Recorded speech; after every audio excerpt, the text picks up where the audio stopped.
Friends, मैं Amarendra Kumar. Welcome to AG point. चलिए, आज हमारा जो क्लास स्टार्ट हो रहा है वह मुगल साम्राज्य के पतन के बाद नए स्वतंत्र राज्यों का उदय। ये आधुनिक भारत का ये नेक्स्ट अगला क्लास है। मुगल साम्राज्य के पतन के बाद नए स्वतंत्र राज्यों का उदय।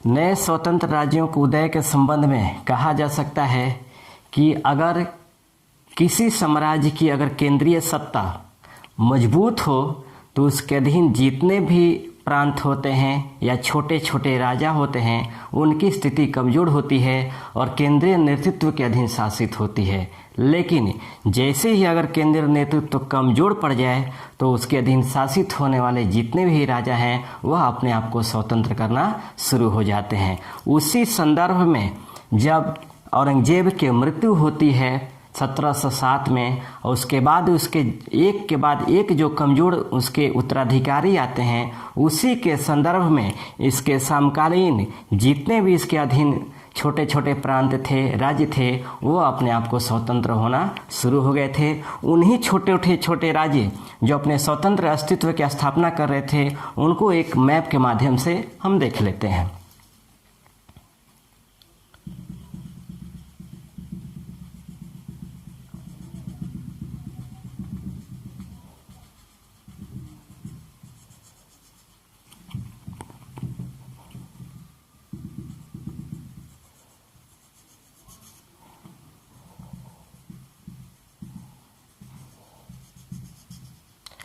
ये हमारा भारत है। इनमें सबसे पहले जो राज्य था वह अवध था। अवध था, उसके बाद भरतपुर था, उसके बाद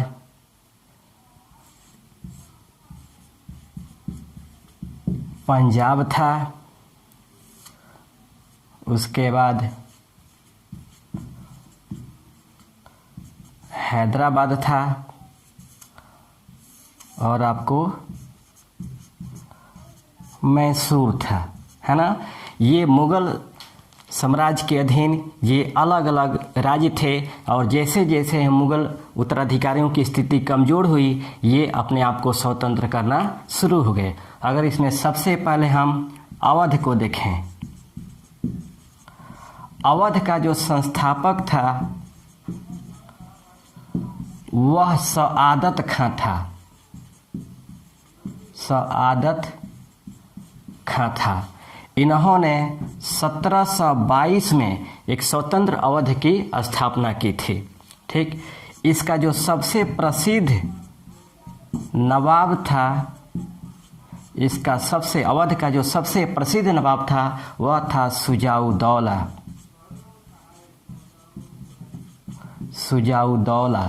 शुजाउद्दौला ने पानीपत के तृतीय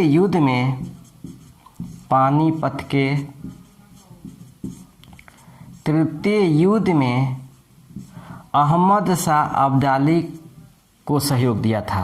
अहमद शाह अब्दाली को सहयोग दिया था।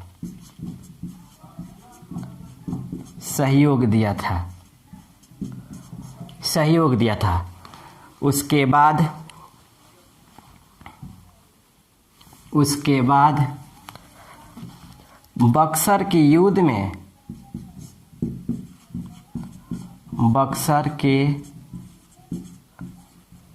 युद्ध में बंगाल के नवाब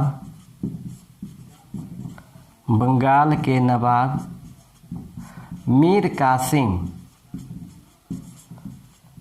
कासिम को सहयोग प्रदान किया था, है ना। और अवध का जो अंतिम नवाब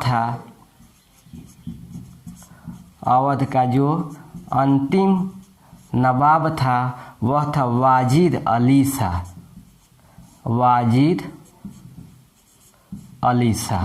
और वाजिद अली शाह के समय में ही लॉर्ड डलहौजी ने कुशासन के आधार पर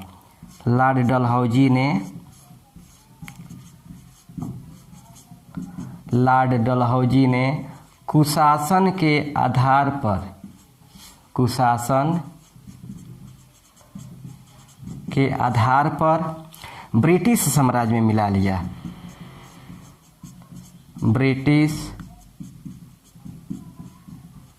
साम्राज्य में मिला लिया, है ना। अवध एकमात्र राज्य था जिसे कुशासन के आधार पर ब्रिटिश साम्राज्य में मिलाया गया था। अवध एकमात्र राज्य था जिसे कुशासन के आधार पर ब्रिटिश साम्राज्य में मिलाया गया था, और मिलाने वाला जो गवर्नर जनरल था वह लॉर्ड डलहौजी था, ठीक ना। तो ये हमारे अवध के संदर्भ में था। अब हम नेक्स्ट आते हैं भरतपुर। भरतपुर, भरतपुर का जो संस्थापक था वह चूड़ामन था। भरतपुर का जो संस्थापक था वह चूड़ामन था। हालांकि 1679 में औरंगजेब के समय में गोकुला के नेतृत्व में जाट विद्रोह हुआ था, है ना। जाट विद्रोह हुआ था और उसी समय से भरतपुर की एक स्वतंत्र स्थिति बनी हुई थी। भरतपुर का एक प्रसिद्ध जो व्यक्ति था वह सूरजमल जिसे जाटों का प्लूटो कहा जाता था, जिसे जाटों का प्लूटो कहा जाता था, जाटों का प्लूटो कहा जाता था, है ना। इसके बाद हम बात करते हैं हैदराबाद की।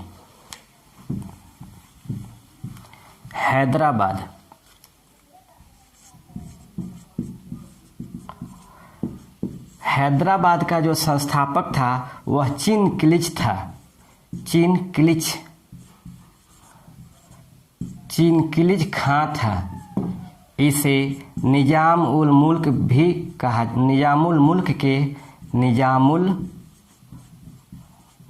के नाम से भी जाना जाता है।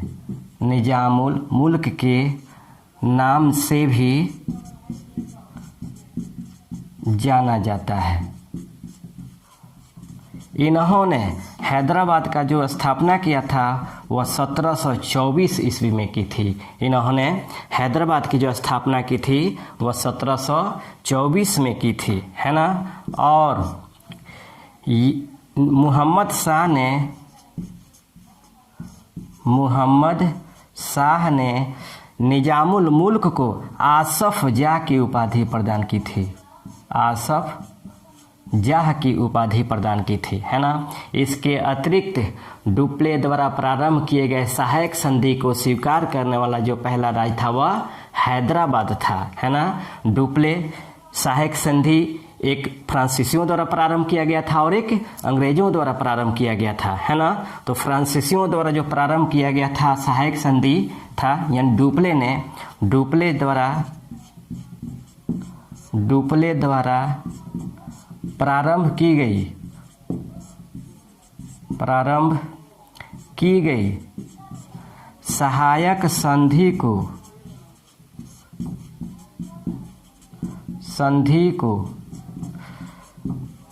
स्वीकार करने वाला एकमात्र राज्य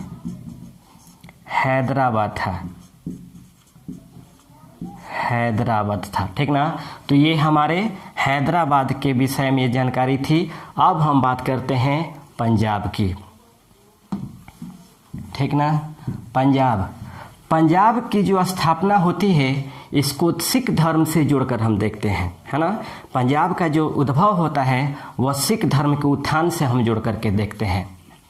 पंजाब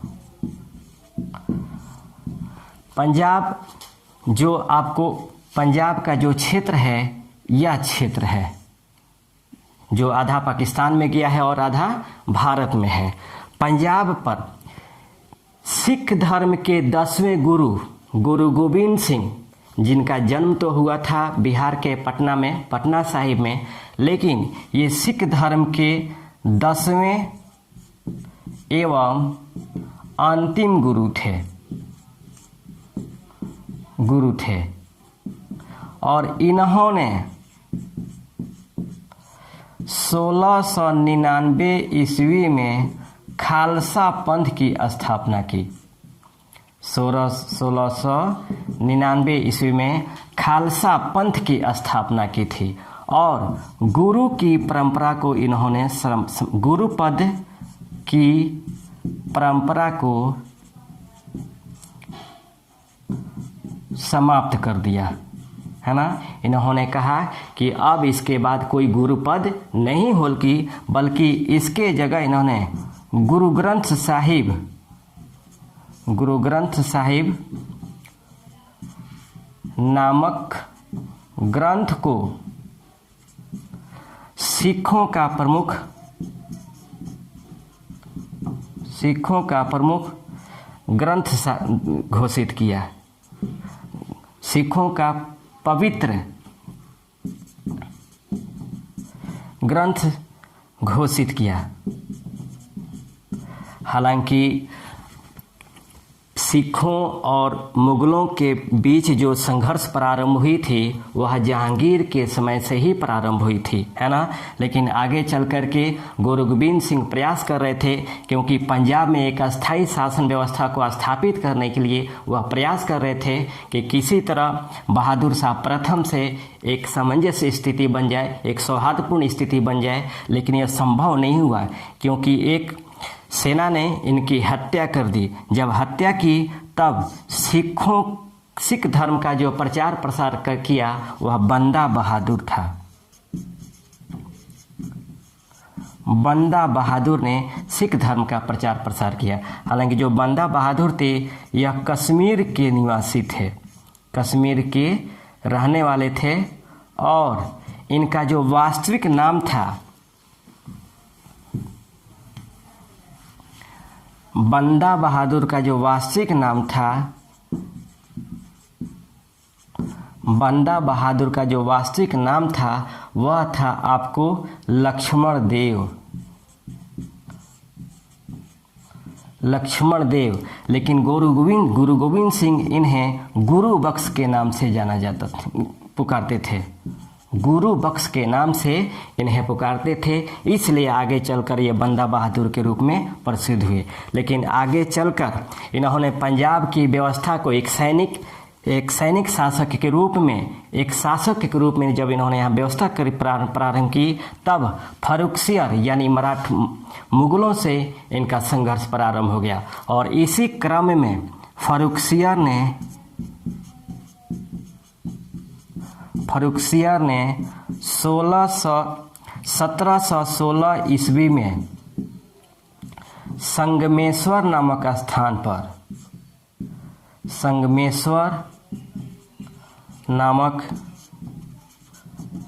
स्थान पर इनकी हत्या करवा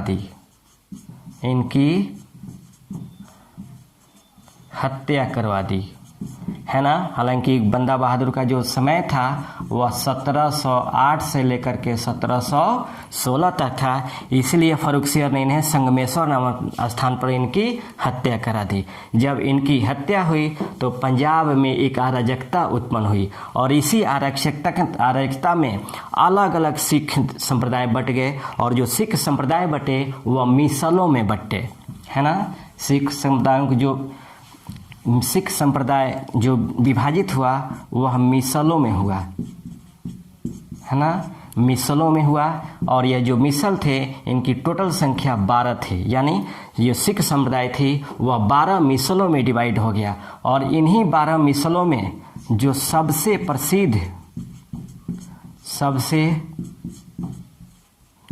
प्रसिद्ध मिसल था उसका नाम था सुकरचकिया मिसल,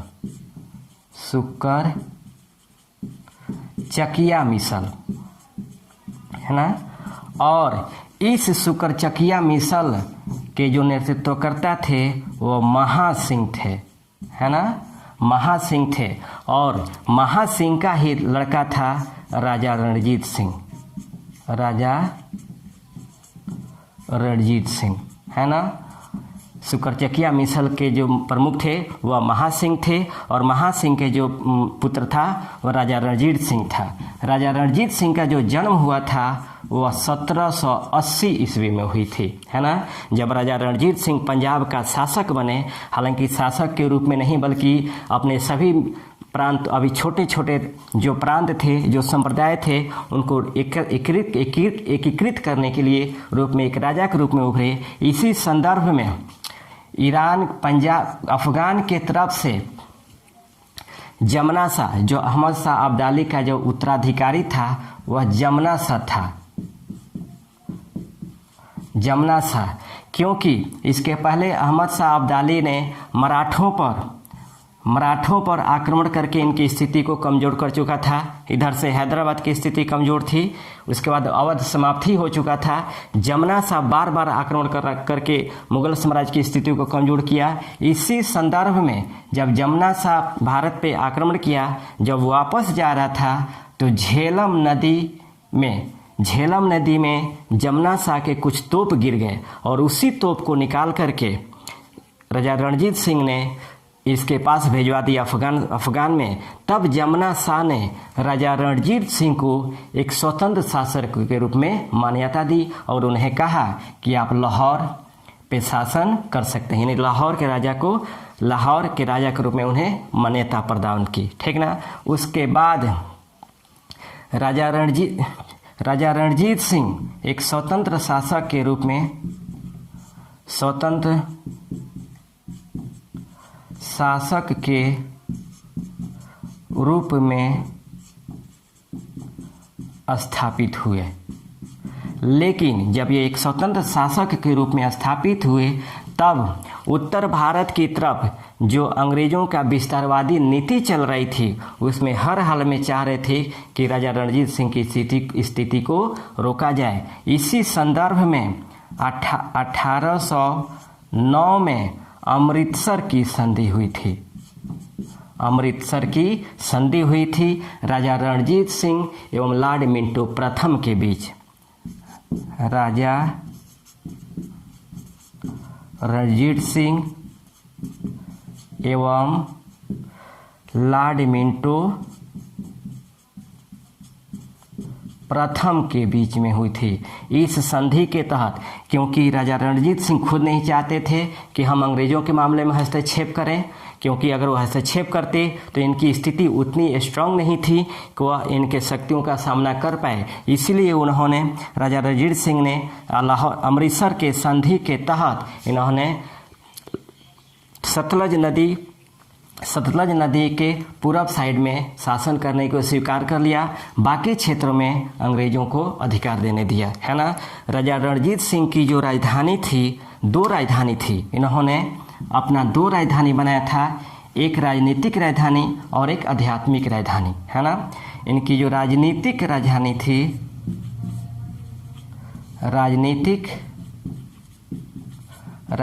थी वह थी लाहौर, और इनकी जो आध्यात्मिक राजधानी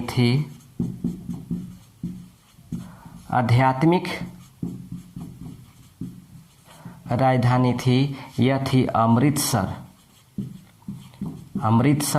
इसी क्रम में शाह शुजा, जो अफगानिस्तान से भाग करके राजा रणजीत सिंह के यहाँ संरक्षण प्राप्त किया था, जब राजा रणजीत सिंह ने सुरक्षा प्रदान किया था, उसी के क्रम में शाह शुजा जब अपने शासन को संभाला, तब उसके बदले राजा रणजीत सिंह को विश्व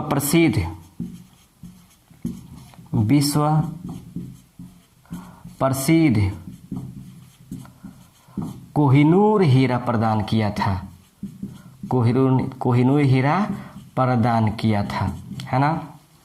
और आगे चल करके अपनी स्थितियों को मजबूत करते हुए और इनके अधीन अपने अंग्रेज़ों से समान स्थिति बनाते हुए 1839 में 59 वर्ष की अवस्था में इनकी मृत्यु हो जाती है ना।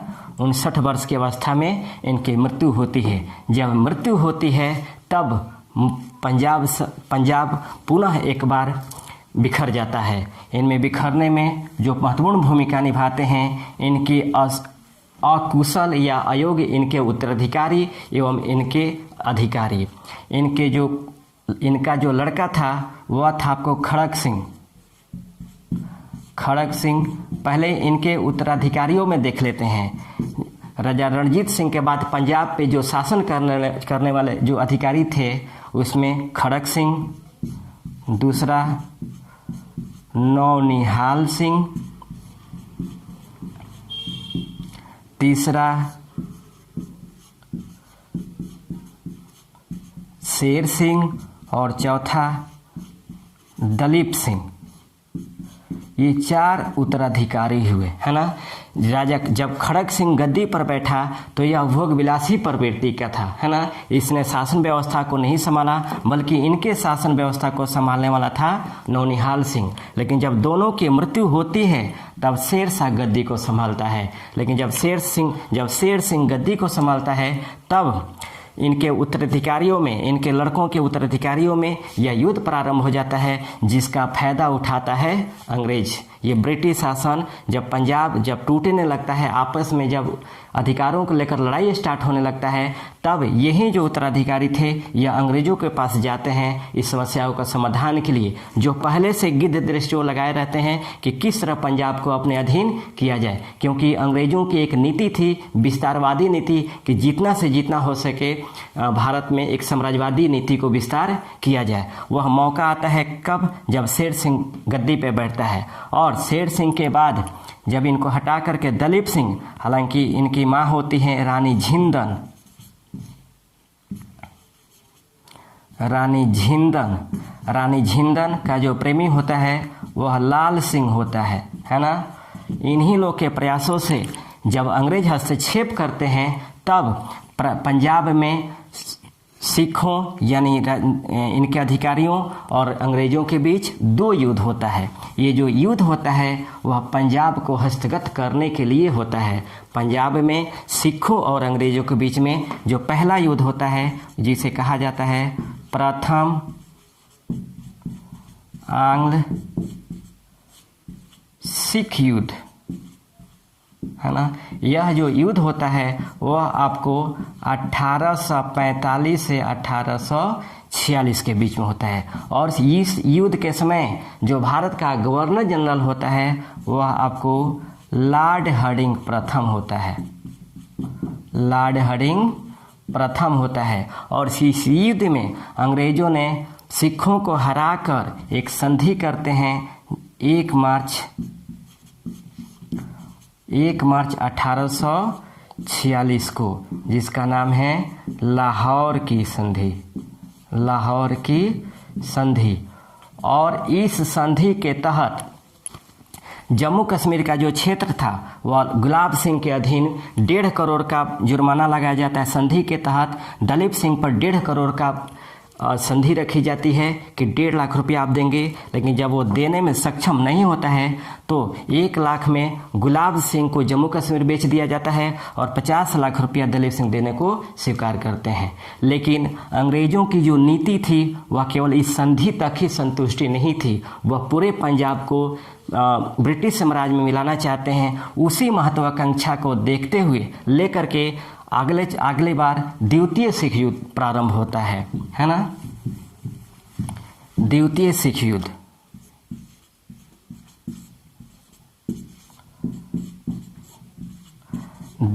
सिख युद्ध यह होता है 1848 से 1849।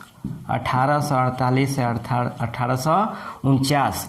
इस युद्ध के समय यह युद्ध आपको सिखों और अंग्रेजों के बीच में होता है। और इस युद्ध के बाद, इस युद्ध के समय जो भारत का गवर्नर जनरल होता है वह लॉर्ड डलहौजी होता है। लॉर्ड डलहौजी होता है जो सबसे बड़ा साम्राज्यवादी होता है। यह इसका उद्देश्य ही था कि भारत में जितना से जितना हो सके जो छोटे मोटे प्रांतीय राज्य हैं उनको अपने अधीन कर लिया जाए। तो इसके समय में द्वितीय सिख युद्ध होता है और इसी युद्ध में दलीप सिंह को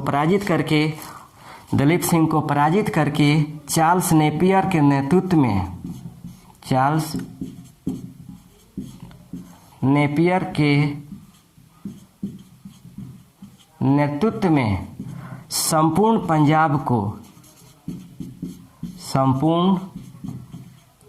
पंजाब को ब्रिटिश साम्राज्य में मिला लिया गया। संपूर्ण साम्राज्य को ब्रिटिश साम्राज्य में मिला लिया गया। उसके बाद आधार यह दिया गया कि दलीप सिंह अभी अवयस्क हैं। जब तक वो वयस्कता प्राप्त नहीं कर लेते हैं तब तक पंजाब ब्रिटिश शासन के अधीन ही होगी। इसलिए रानी जिंदन के साथ दलीप सिंह को इंग्लैंड भेज दिया गया। रानी जिंदन के साथ दलीप सिंह को इंग्लैंड भेज दिया गया। इंग्लैंड भेज दिया गया और पूरे पंजाब को ब्रिटिश साम्राज्य में मिला लिया गया। याद रखिएगा, शाह शुजा द्वारा दिया गया जो कोहिनूर हीरा था राजा रणजीत सिंह को, वह भी इंग्लैंड भेज दिया गया। वह भी कोहिनूर हीरे को भी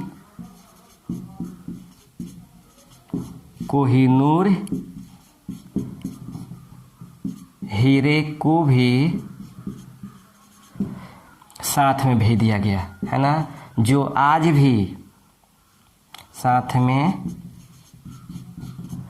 भेज दिया गया, जो आज भी ब्रिटिश महारानी के ताज में वह लगा हुआ है, यानी ब्रिटिश ताज का स्वभाव वह बढ़ा रहा है ना। तो ये हमारा पंजाब था। अब बात करते हैं हम मैसूर का। समझिएगा, हमेशा ये रहा है कि केंद्रीय सत्ता से जो दूरी होती है अधीन शासकों की, वो हमेशा दूरी का फायदा उठाते हैं और फायदा उठा करके उससे हमेशा स्वतंत्रता अपने आप को घोषित करते हैं। हम दिल्ली सल्तनत की अगर बात करें तो दिल्ली सल्तनत में दक्षिण भारत में दो राज्य थे। एक था आपका विजयनगर साम्राज्य और दूसरा था बहमनी साम्राज्य, है ना। इन दोनों वंशों के बीच में, विजयनगर साम्राज्य और बहमनी साम्राज्य के बीच में एक युद्ध हुआ था जिसका नाम था तालिकोटा का युद्ध। ये आप लोग जानते होंगे, तालिकोटा का युद्ध, है ना। जो तालिकोटा का युद्ध हुआ था, तालिकोटा का युद्ध,